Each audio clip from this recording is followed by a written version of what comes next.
Ah, le chocolat. Tout le monde craque ou fond de plaisir devant cette douceur. Surtout les Français qui sont parmi les 6 plus gros consommateurs de chocolat au monde, avec 3 millions de tablettes englouties chaque jour, mais aussi des millions de produits chocolatés.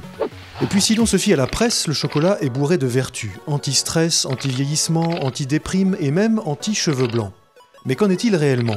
Le chocolat est-il une arme efficace pour lutter contre le stress? Le chocolat noir est-il meilleur que le chocolat au lait? Et fait-il vraiment grossir? Canal Détox avec gourmandise, coupe court aux fausses infos.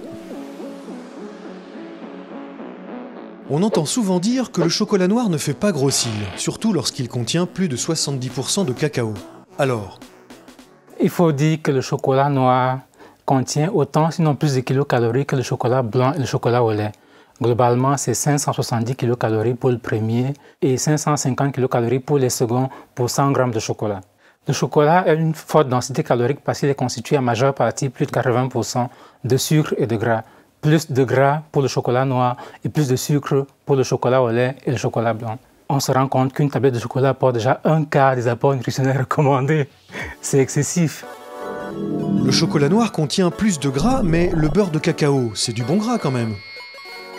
On trouve souvent sur Internet des informations selon lesquelles le beurre de cacao aurait des propriétés bénéfiques pour la santé. Le beurre de cacao résulte de la presse des fèves de cacao pour en extraire le beurre de cacao ou du cacao. Il est composé à 50 à 60% d'acides gras saturés, c'est-à-dire du mauvais gras, et à 30% du gras qui n'influence pas le cholestérol sanguin. On vante aussi régulièrement les vertus antioxydantes du chocolat noir qui protégeraient nos artères et notre foie. Un faux ou un tox? Les propriétés antioxydantes du chocolat proviendraient principalement des polyphénols qu'il contient et un peu également des micronutriments. Pour rappel, les polyphénols sont des substances qui proviennent du métabolisme secondaire des plantes.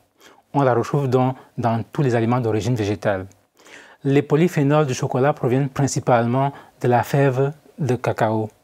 Quelques études épidémiologiques suggèrent, il n'y a pas de certitude, que la consommation de polyphénols serait associée à des effets bénéfiques pour la santé.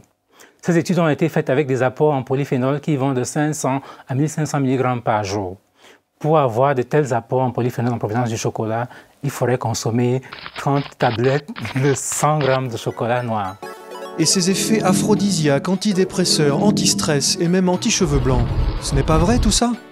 Ce sont des allégations qui résultent principalement de croyances populaires. Pour rappel, le chocolat est composé à 90% de macronutriments, c'est-à-dire de glucides, de protéines et de lipides. Les quelques 10% restants étant constitués, entre autres, de micronutriments et vitamines, ils se trouvent donc à des quantités infinitésimales dans le chocolat. Il n'existe par ailleurs aucune preuve scientifique qui démontrerait que ces micronutriments ou ces vitamines auraient un effet sur la dépression, sur le stress ou ralentiraient le blanchiment des cheveux. Bon, une chose est sûre tout de même, le chocolat ça fait du bien au moral, non? Le chocolat c'est d'abord bon dans la bouche du fait de sa texture, de sa consistance.